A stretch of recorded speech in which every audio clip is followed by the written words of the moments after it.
Just about everybody in professional services worldwide knows who Accenture is. It's a global consulting, IT services, and outsourcing firm that generates $60 billion a year in revenue. It's a publicly held company with a market valuation of more than $200 billion. It was named among Fortune magazine's most admired companies this year. Accenture has also created a thought leadership machine to power its growth. Francis Hintermann runs this machine. He is Global Managing Director of Accenture Research, and he's been at the firm for nearly 25 years. He launched the company's thought leadership research team in France and took its research model across Europe, Latin America, Africa, and Asia Pacific. In my interview with Francis, he explains the impact of thought leadership research at Accenture, who the thought leadership function reports to in the company, and why that's been a critical success factor. Francis also talks about how he and his colleagues have been using generative AI in thought leadership research at Accenture, and how natural language processing has helped the firm analyze 2 billion paragraphs. Hello, Francis. Great to have you on this show. I know I interviewed you I think it was 3 years ago in early 2020. That's when it appeared, but we didn't have this video podcast series. And so now people can hear and see you talk and not just read a transcript of our conversation. So I have advanced, I guess, in my tools and techniques. It's great, really great to have you, Francis. So this November of 23, you will have been at Accenture for exactly 25 years? Correct. Yes, 25 years. Okay, and if we turn back the clock, you joined the firm. When you joined the firm, it was a little under 10 billion in revenue. It had fewer than 100,000 employees, still a big firm. Today, revenue is 61 billion. That's 6 times that the year you joined, and headcount is more than 700,000. So more than 7 times when you got there. And so when you look back, how do you see, what are the broad brushstrokes of how thought leadership research has changed at Accenture over those years? Yeah, no, it's a great question, Bob. It's good to be with you today. The company has changed a lot. Actually, when I joined the company, it was not even named Accenture. It was named Andersen Consulting at the time, and it was not a listed company. It was a partnership, and that mattered because I joined the company in France, and at the time, each country, because it was a partnership, had its own direction to a large extent. Then we become a listed company with a new name, and we developed some global functions. And it happened to be the case for the thought leadership and the research function. What used to be a kind of archipelago of various small teams scattered around the world became a global team with a global role and some global direction. So that changed a lot in the way we work and in the impact we may have internally and externally as well over the years. And I would say that in terms of the changes of the content of what we produce and what we disseminate, the biggest change by far is about data. And then, of course, recently AI, and even more recently, generative AI. What used to be an activity based on a collection of a few data has become really a data-led organization producing data and AI-led publication of various formats. So for me, that's really the biggest change that we have lived through in the past 20 years. Yeah, and what has been, and the number of people in Accenture Research, when it became a public company, went from Andersen Consulting to Accenture, how many people were in these various country units, altogether, how many people were doing research? Yeah, altogether, it was something like 35 people. Now we are more in between 300 and 350. So the company has grown 10 times in these 20 years, and the team has grown 10 times as well, really following the growth of the company, because the activities, of course, have become a lot more complex. We are covering at Accenture 19 industries. We've got activities, significant activities in more than 20 countries. And we cover as well all the main functions of all the companies. And of course, it means that when you produce research, when you produce thought leadership, it's not about producing some type of global thought leadership that is a minimum common denominator. It's about producing something which is business relevant for each industry, for each function, and within each geography where we operate. And by the way, in most cases in local language, with local case studies. And of course, that means that the work itself has become a lot more complex. And we live through this paradox that I'm sure you live through every day, is that on one hand, the work is getting even more complex every day. And on the other hand, we have to communicate to our clients, to our ecosystem partners, to our communities in a way which is as simple as possible and simpler every day. It's not only the famous tweet, it's about the infographics, it's about the video of 15 seconds that you're going to look at on Instagram, on TikTok. It's about all these ways of communicating in a way which is snappy, that is memorable, that is based, in fact, on very complex set of analysis that people are not aware of and should not be aware of unless they want to dive into, of course, all the data that we share as much as possible with all the people who are interested. But we see and we know that most of our audience, they just want to have a simple conclusion with a few relevant data. And that's a paradox of our activity today. And is one of the complexities of that, of having to create this simplicity around all the complex analysis, complex data, is one of the impacts of that today versus 25 years ago, is you're competing against many other points of view on any topic than you were, or than any of us were 25 years ago. You're on any study, you're not competing anymore against 5 others. You're competing against 5 times whatever the multiple is. That's true to some extent, Bob. We want to build an industry of one. So that's our aim. So we want to be very different from all over the players in the market, recognizing that, of course, in some areas, there is an intense competition. And of course, part of our work is to support the leadership of a company to build some things which are going to be really differentiated from all other competitors. And that's part of the work that we have to do. But overall, you're absolutely right. I think what we've been living through is the democratization of access to ideas, is the democratization of access to technology. And that's what the cloud is about, right? And that's what ChatGPT is about these days. The floor, it's a great equalizer, right? The floor is getting higher because of all these tools. We are giving access to lots of people to more ideas, more data. And that, of course, is raising the bar of the competition. And tell me more about the data. How is the data that you have collected changed over the last 25 years? You said we're collecting a lot more data, but what kinds of data are you collecting that maybe you didn't collect 25 years ago? And what's the impact of all that? Yeah, no, it's a very good point, Bob. And roughly speaking, when with my former colleague Paul Nunes, we were doing the analysis of what we called 20 years ago high performance business. High performance business analysis that we developed at the time was based predominantly on financial data.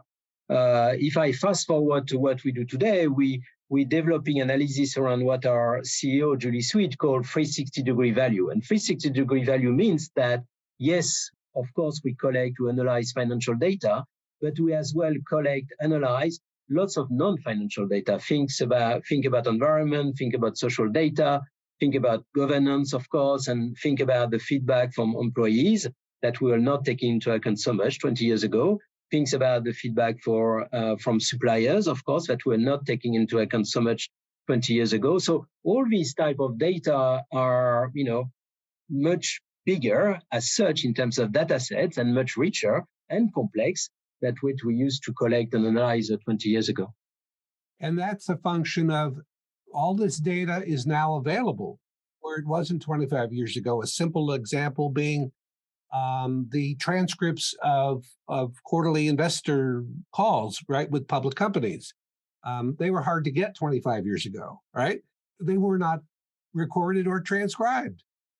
Yeah, no, it's an example which is dear to me because I started my professional life by analyzing a transcript of earnings calls, which were in essence on paper, right? And now we've got a team of data scientists which is analyzing, in a few minutes, hundreds of thousands of earnings calls every week. And of course, that has changed not only in terms of the volume of activity and the productivity jumps have been phenomenal, but it has changed as well the type of insight that we can develop, because with automated analysis and data science that we use today, we can uncover some insight that we could not uncover 20 years ago when we were doing that line by line, with a pen, basically. And that to me is extraordinarily interesting, because we bring lots of new insight that we didn't get before, and that we bring to the leadership of our company, that we bring to our clients, and ultimately to our communities as well.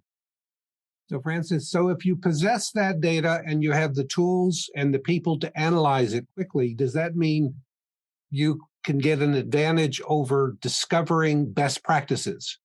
Mm-hmm. That may be difficult to discover if one is not pouring through quarterly analyst calls, not looking at transcripts of podcast interviews that a CEO has done with whomever. Do you think that gives you an edge in finding best practices? Absolutely, yes. Absolutely, yes. It's a combination of various sources. The one you mentioned is definitely one of them. There are other sources of information from our own company, as you were kind enough to mention that the company has grown 10 times in 20 years. We've got as well a unique set of case studies, which is coming from our own experience with our own clients. And we work with the largest 2000s organization around the world. We collect information insight from these client experiences every day. Of course, we sanitize, anonymize, and respect all the aspects that we have to respect in terms of collection, sanitization of data. At the end of the day, that provides some unique insights. Plus, what we add, which, by the way, is the first question. Julie says that always the first question she had when she presents the thought leadership to a client is, what about you? Because when you are a company of $60 billion with 700,000 people and you preach something, the odds are you doing it? Do you do it yourself? So that's why we always, when we develop some new tools, some new techniques, we always test it on ourselves first. And typically on ChatGPT, we are currently piloting different usage of ChatGPT in my own team in the research and thought leadership area. Before offering that to client, we test it on our own knowledge to make sure that when we use it, then it's going to be relevant to them. So you don't want to be the cobbler's children, right? Which is, they don't have shoes, You want to be able to say, we've done this too. We're researching this topic, and we think we're pretty far kind of ahead on this as well. No, absolutely, and of course I like the image, and for us and for me, it's always a lesson to stay humble and to make sure that whatever we develop and whatever recommendation we give, and we hear a lot from our clients. Your insights are interesting. Most of the time, they're 15 minutes ahead of competitors, so that's interesting. Now, help us to bring a pathway between the insight and the actions, and get into recommendations which are really actionable for us, meaning the clients. And the fact that we test some of the solutions on ourselves help for that, because it means that if we implemented this new system, we tested this new way of working on ourselves, on the scale of our company, of course, taking into account differences of size, of countries, of industries, but more or less, that means that any good case studies that we've refined, polished within our four walls should help our clients. And that's usually where we start. So I think a great example of that, of what you're talking about, is your new generative AI research that hit the market. Was it April or March? I'm trying to remember. Surveys were done in 22. ChatGPT was not unleashed into the world until November of last year. And so how did you guys have the foresight to say, we need to do a thought leadership research on the impact of generative AI, even before ChatGPT became famous? How did you know?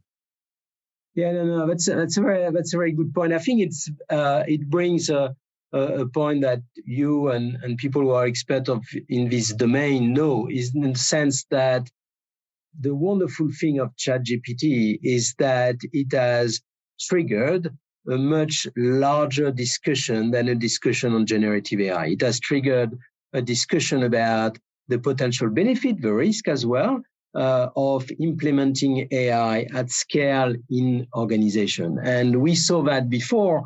We've been studying AI for years in this company. We've published thought leadership on AI for years.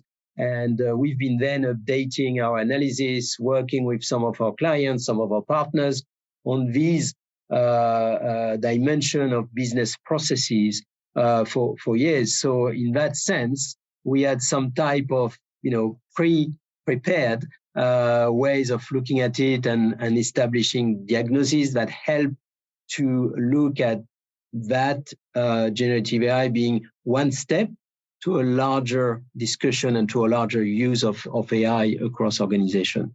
And one of the points that is important, as you were mentioning surveys, is that, of course, it's part of the tools that we use to understand lots of the reason why people adopt or do not adopt new practices. There is an element in surveys which is extremely interesting, which is about the why. The why, you generally don't have it when you just got data and you can look at correlation, but you don't have a causation necessarily. With surveys, you can get more into this causation issue.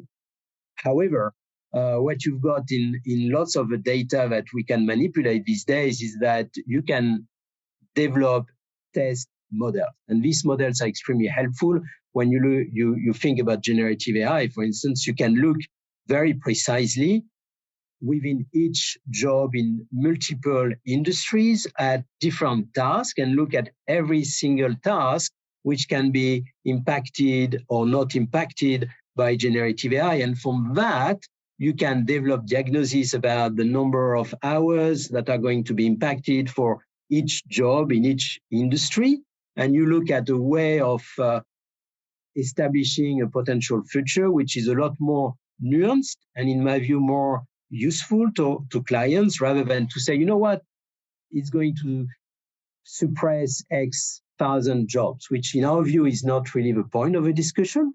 The point of a discussion is not about that. It's a lot more about each job, or nearly each job, is going to be impacted in what sense and what can be done there. And that, through the modeling that you can develop with lots of this data which are available these days, that's what you can develop, and it's a much richer discussion with clients that you can then have.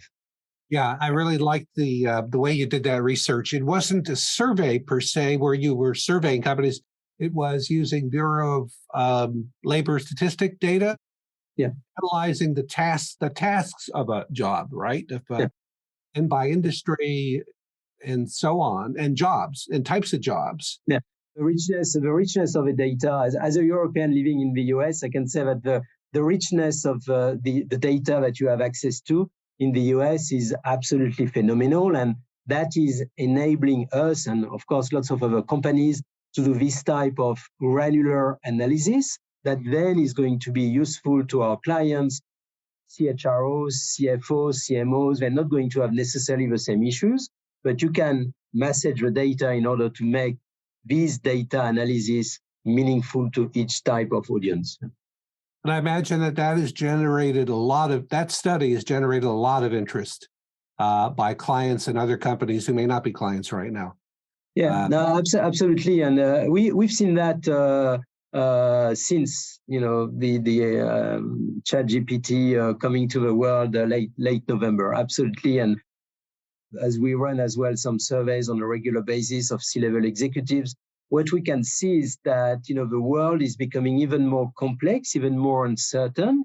And the paradox is that at some point in time, I was thinking that maybe because it's becoming so much uncertain and volatile and complex, CEOs and C-level executives may be less interested in thought leadership. It's exactly the opposite effect. Exactly the opposite effect that we can see. We can see much more demand for much more granular analysis coming from our clients that we could see before ChatGPT and even before COVID. And that doesn't surprise me because generative AI, including ChatGPT, increases the complexity of just about any business process, any activity, any task that can be improved or automated altogether by it, right? It just increases the interest and the complexity of, well, then for the executive, what do we do? We know we have to do something, but we don't know what to do. Yeah, no. And the fascinating aspect is that, you've got these exponential growth of technologies, and we can see that with generative AI. And at the same time, we can see that the business processes are not growing exponentially, right? They're more kind of linear in the best cases. And in between the exponential growth of the technology and the linear growth of the business processes, you've got a value gap. And what companies understand is that, of course, the quicker they close this value gap, the more they're going to create value, right? And it's where the transformation is not easy, and where thought leadership can help to identify the choke point and get to formulation of recommendation that can be helpful for companies and organizations around the world. Yeah, and especially in what the threats of recession, the warnings of recession, we've heard that for a year, at least a year and a half. It hasn't happened yet, but in those economic times, senior executives are looking a lot more closely at things to make the company more efficient. Yeah, absolutely, and that's one of the questions. It's a very interesting question, Bob, and of course, and that's one of the questions that we ask to C-level executives on a regular basis. We've got a series of pulse survey that we run on a very regular basis with our clients around the world, and what we have seen, and it's been the case since, as you were mentioning, there's been fear of going into recession in Europe and in North America, especially, although it's not here yet. Is that we've been asking executive, what if the economies, the markets in which you're operating are going into a recession, what are you going to do? And again and again, the answer that we got as a large majority is that we're not going to slow down our digital transformation. On the contrary, it's an argument to actually accelerate it. And that's what we've seen survey after survey after survey for the past year. Okay, let's another big change you mentioned at your speech at our conference last November was that over time, Accenture Research has focused on quality thought leadership as opposed to, lots of quantity, doing lots of studies. Tell us more about that and what triggered that and what that involves. It's an interesting journey, I would say, for one company. As on one end, you've got a company which has been growing a lot, predominantly organic growth, but as well some inorganic growth. So we've got more and more people joining Accenture who are thought leaders and who are keen to publish books, articles, thought leadership. And on the other end, the decision that we took with the person to whom I report, the Chief Strategy Officer of Accenture, Bhaskar Ghosh, the Chief Marketing Officer, Jill Kramer, with whom I work closely as well. And the decision that we took with business leaders and ultimately Julie, that our positioning is not to publish more of the same every day and to get into a volume contest. Our position is really to get into the value game, be extremely careful about the number of our publication, be really on the sweet spot about where we've got something to say to our communities, our clients, our ecosystem, which is differentiated and will add value to them. And that's the way we've been driving thought leadership over the past few years, which means that we have to implement a quite rigorous and disciplined process to get there. And we are fortunate at Accenture that we have plenty of business leaders with smart ideas. And then it's a matter of getting them into the right process so they've got the incentive to join us, to work with us, and to make sure that therefore what we publish is making a difference in the market. So the striking, it's always to strike a balance. We want to unleash the creativity of all our business leaders. And at the same time, we want to be very intentional in the way that we communicate to the 19 industries, the 20 countries, and the 7 functions I was mentioning earlier. So in that sense, it requires some degree of coordination to make sure that we converge in a way which is ultimately beneficial to our clients. Has it been easy to make that shift from quantity to quality, I guess is one way to put it, to many studies to fewer studies, but deeper, more substantive, bigger ideas, that kind of thing? Has that been a hard shift? No, of course it has been easy. Of course it has been easy, Bob, because we're working with smart people, and the point is to find the right way to motivate all the people to join that journey. And what we've been doing, and I've been fortunate for that to get the support of the top leadership of a company, is really working with external partners to show internally what goods look like from an external point of view, from a client point of view, what goods look like. And then working on ourselves, making sure that we've got these reviews to make sure that what we publish is at this bar that we set in terms of quality, which in essence means that it's more a value game than a volume game. And then when you get into a virtuous circle, then people want to join. Of course, because they can see the impact of it. And we've developed a certain number of mechanisms as a forcing function for that. And one of them is that we've got a forum internally that we call the Thought Leadership Forum, where once a month you've got the 2 best projects of a month which get featured, and the business leaders would develop them, come and speak as they would speak to clients about what's great in their project. And that's, that and other ways of mobilizing people and showing them that, this is the route to go to actually convince our clients that we've got something to tell them and it's worth listening to us. And we're not going to overwhelm them with lots of publications which are not differentiated. We are careful about that, and we are intentional in what we share with them. Yeah. It seems to me one of the secrets to success of Accenture Research is where it's positioned in the company. You report up to the Chief Strategy Officer, who reports to Julie Sweet, the CEO, and then you've got a great partner in Jill Kramer, Chief Marketing Officer. In many other organizations I know, I won't mention any names, you will find thought leadership reports to a CMO who really doesn't believe in thought leadership, or where thought leadership research, if it exists, and some fairly large firms, is kind of a low-level function that is largely starved of resources and starved of respect at the top. You guys are not that way at all, and that has to make it one of the reasons that Accenture Research has, and having good people, of course, has done so well. Do you agree with that premise, which is where you report, where thought leadership research reports can have a big impact on how it does?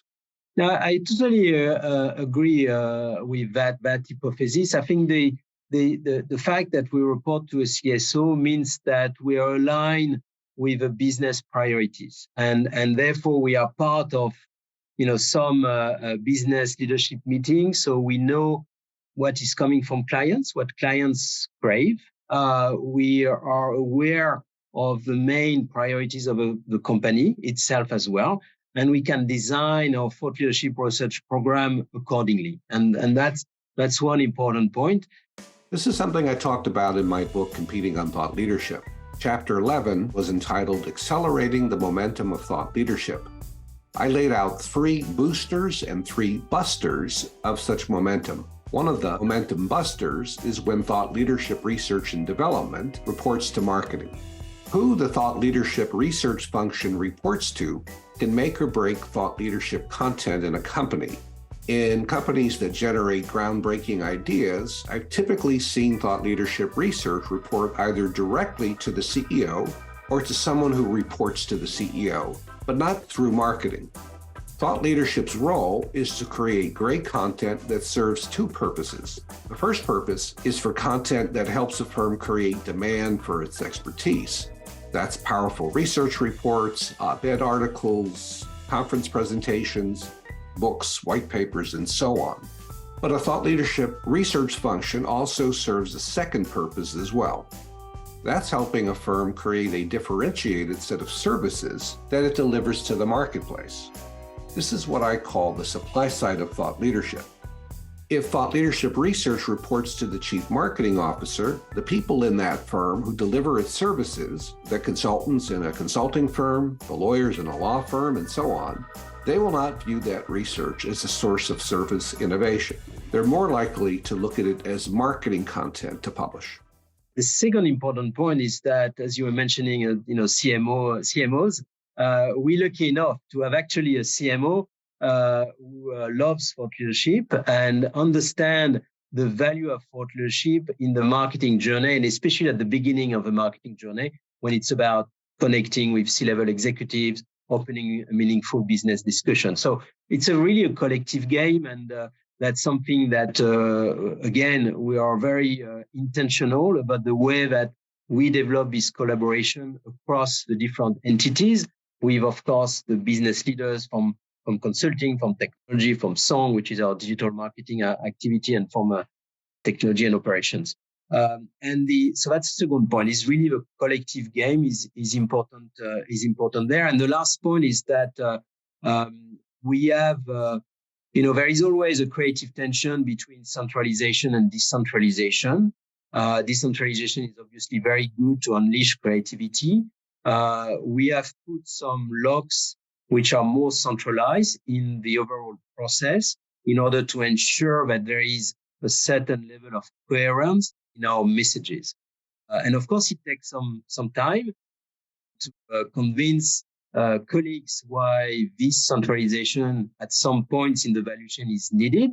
But when you can demonstrate the value, when you've got the feedbacks from clients, from third parties, then you can convince them, and it helps to get that type of a virtuous circle.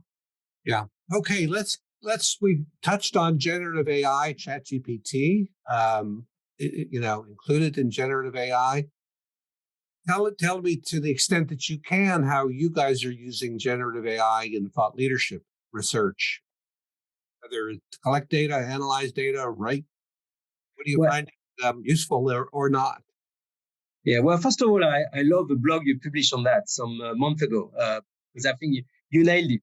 And if we look at the 6 steps of the thought leadership process that you developed in your blog, I agree with everything you wrote then, and especially about the way that ChatGPT or other models can be used at the start of a process, when it really are in terms of research design, looking at the white space, looking at the formulation of a problem, that can help a lot. And similarly, towards the 6th step of your 6-step process, when you get into the writing, getting a first draft for some of the publication can be extremely helpful to go through these models.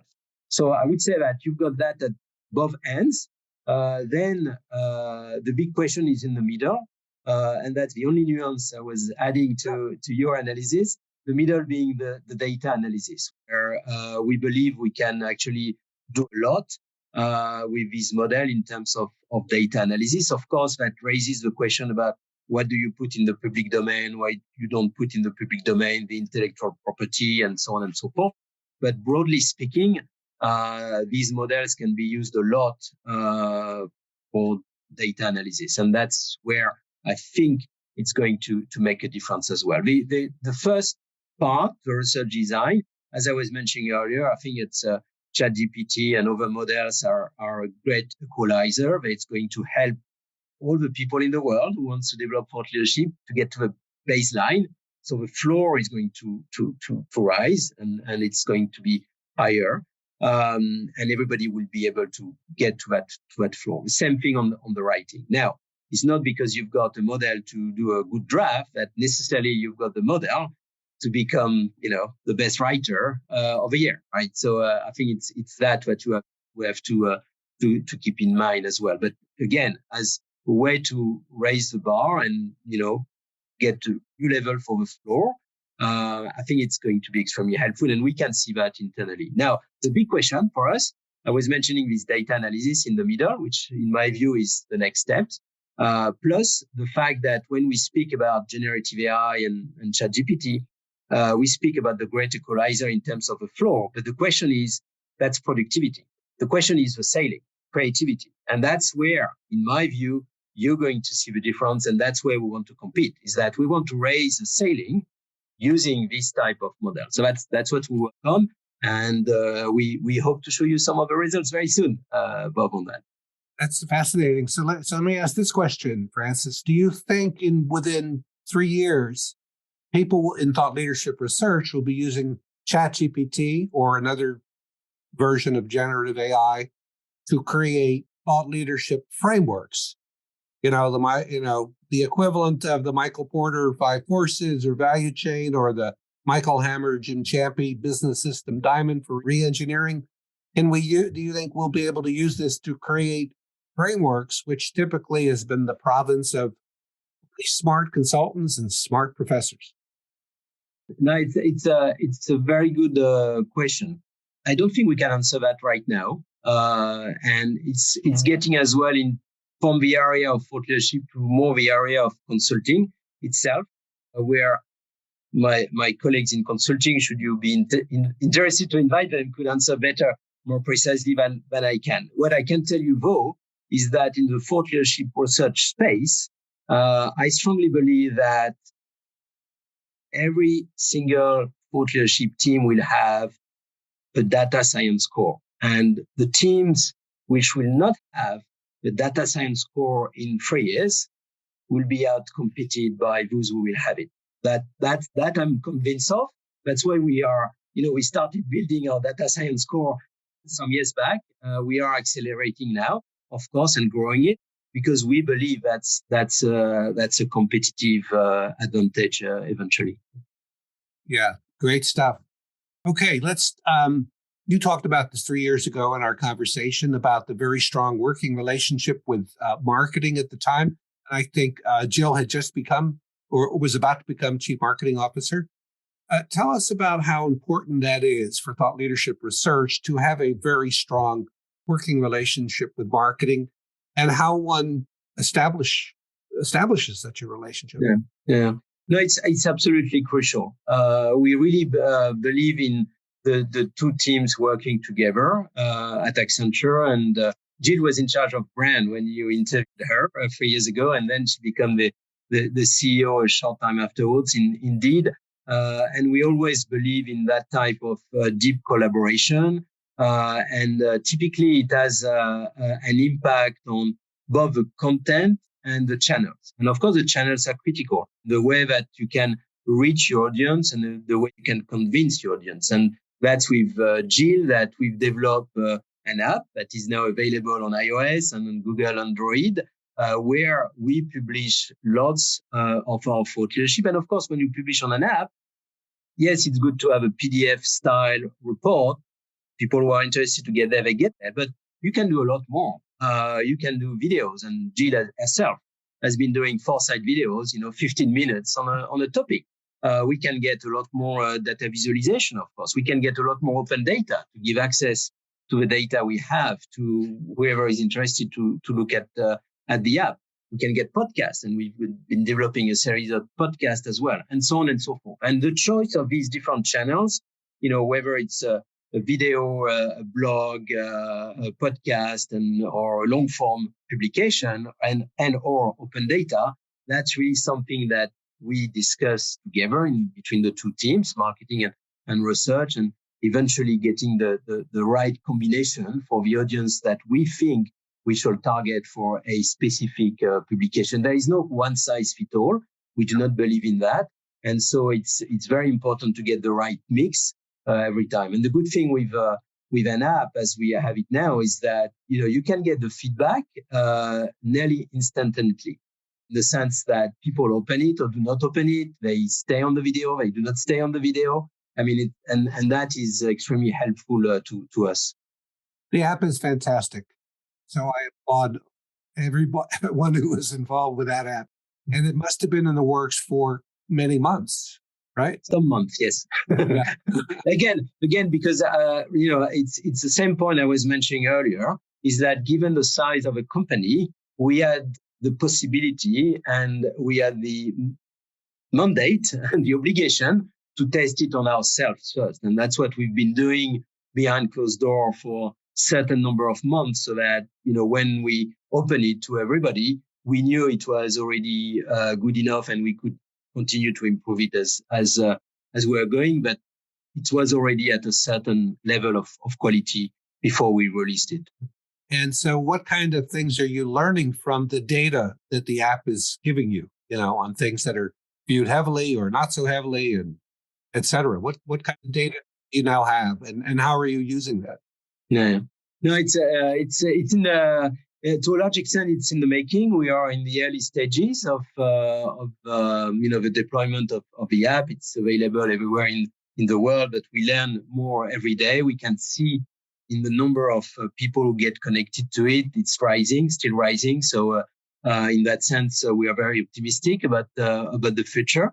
And what we can see is that there is an interest for a variety of format. And for us, that's something that we are already doing to some extent on the website, but we can see that even more clearly on the app.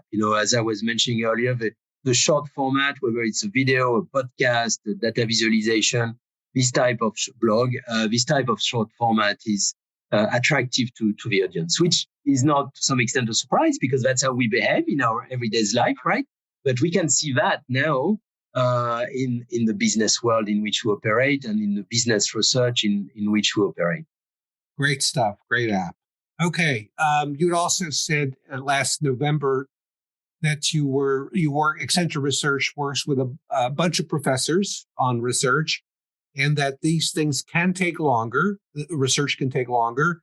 You mentioned 3 years on the topic with HBS, Harvard Business School. And what has proved to be, how important is it to do research with leading academics, and what has proved to be crucial in working with these? Yeah, no, it's absolutely fundamental. You were mentioning a partnership with Harvard Business School, which has been very fruitful for my own company and my own team. We've got a partnership as well with MIT, to mention one in the same type of geographic. We've got as well a partnership in Europe. I was in Paris recently. We've got a new partnership with famous school in France called Sciences Po, and we had one with the first engineering school called Polytechnique. So we've got partnerships of that kind around the world, and we are developing them because these partnerships with academia bring a level of depth in the research, in the level of rigor, which is absolutely fundamental to the work we do. It's fundamental to really get to the core of a given topic that we study with them. It's fundamental as well because we can study with them, because it takes more time, as you were mentioning, we can study with them topics which are not necessarily the hot topics of the day today, but may become the hot topics of the day in 3 years.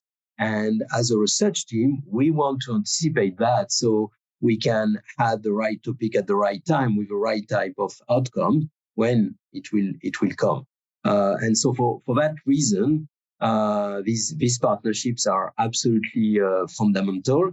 And I will add one thing, which is more on the human side of it. It's we preach all the time diversity, and for me it's fundamental that we implement that in our daily life, and to work with professors, to work for people with academia is as well to bring a certain type of diversity in our work, which is extremely helpful because, you were kind to mention that I've been in this company for 20 years. So I've been in consulting for 20 years. It's extremely helpful to get the perspective of people who are somewhere else in our communities and in our ecosystem. And that's what these people bring as well. And then, it's as well the richness of the human experience. I think at the end of the day, we are a people-based organization, and it's important that we develop the right connections with people around the world, including for people in my own team as well, because they can see how people who've been professors, who've been researchers for 10, 20, 30 years, how they work. And it's inspiring for the next generation, even if the next generation may stay in consulting, but they're inspired by this type of rigor, this type of discipline, this type of depth. And that's something that ultimately the people who learn that into my own team and company will bring to our clients. And that's why it's fundamental and enjoyable, Yeah, it's great to see that. I saw that work at the firm I worked at 30 years ago with great success. The CSC Index had relationships with at least a dozen leading business professors and technology professors, computer scientists.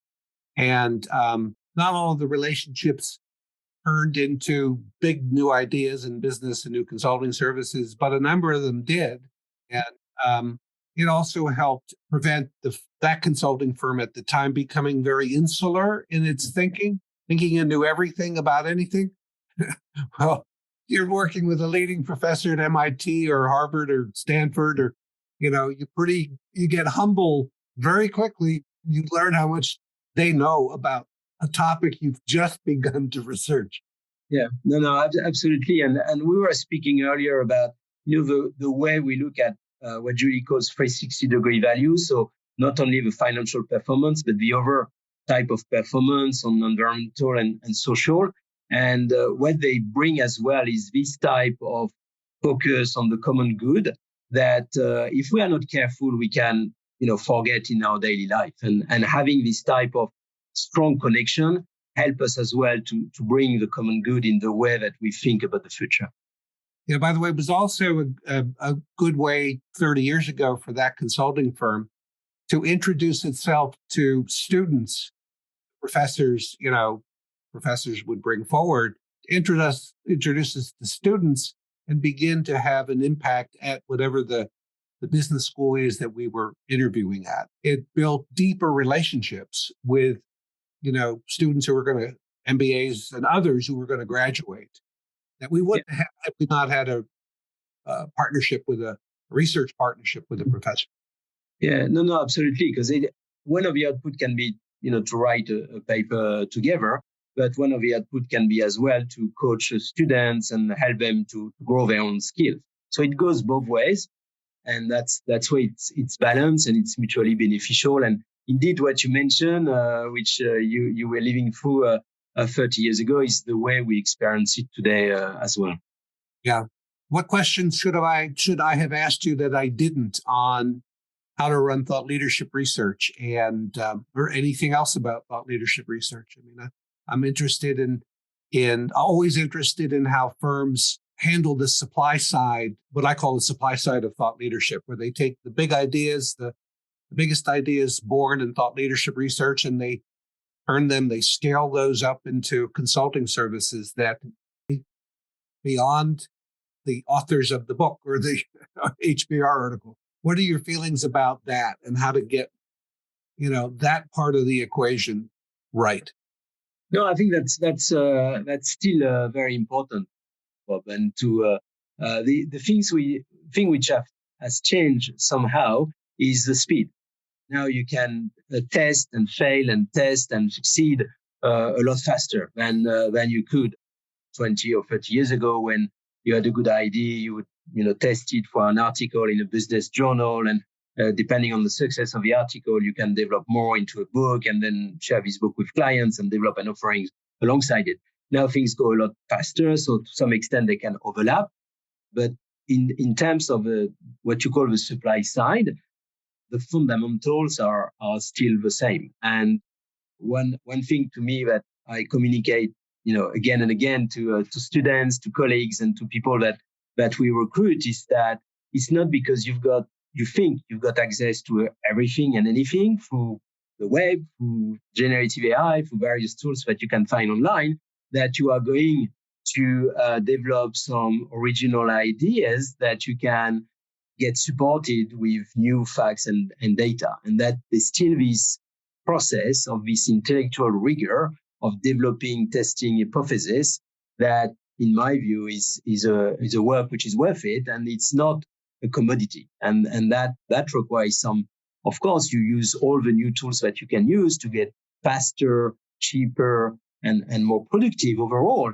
At the end of the day, still got to develop these new ideas, because it's the way that you can convince clients, companies, organizations that the best way to change is the way you're going to tell them that they could do it.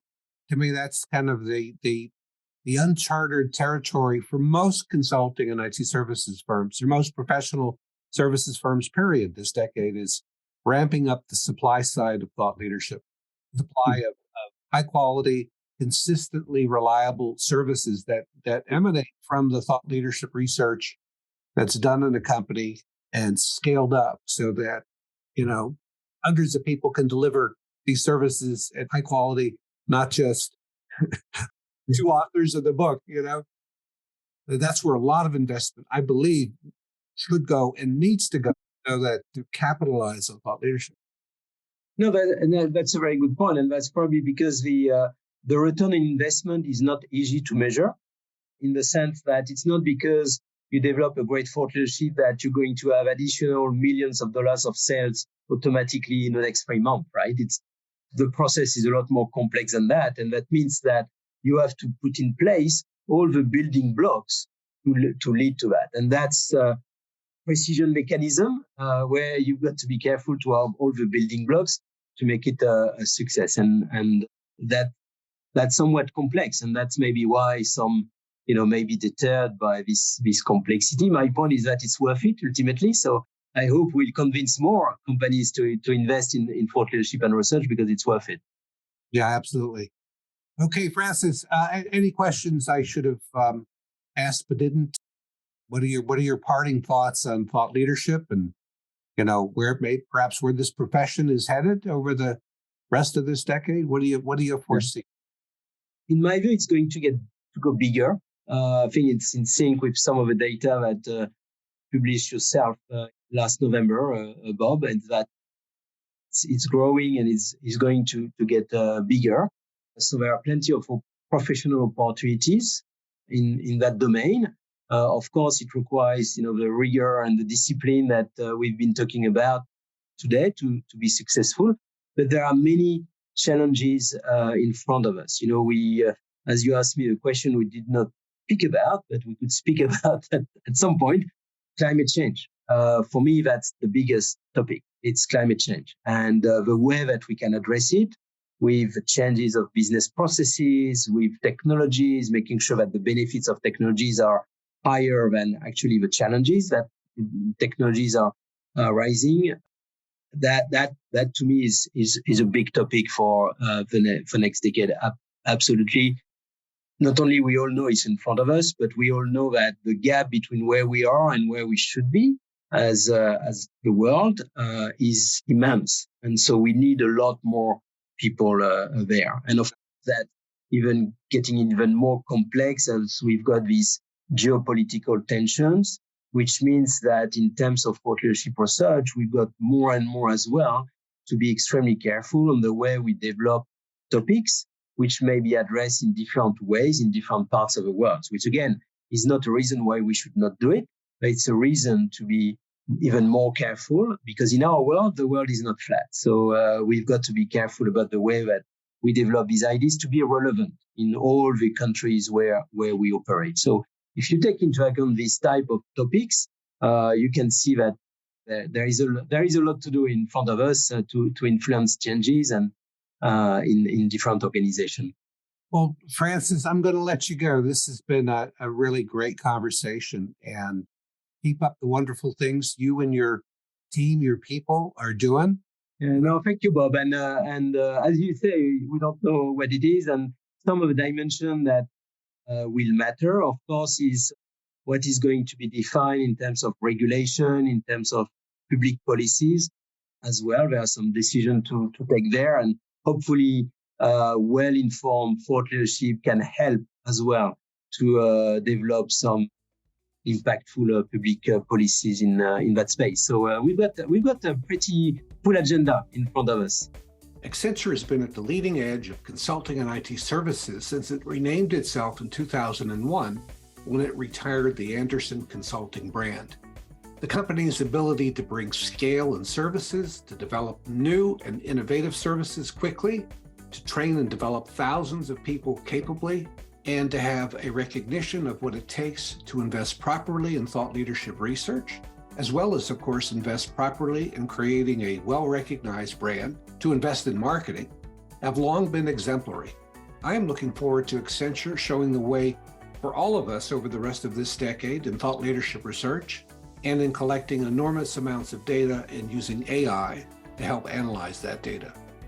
We should all stay tuned into what Francis Hintermann and his talented group at Accenture Research are doing.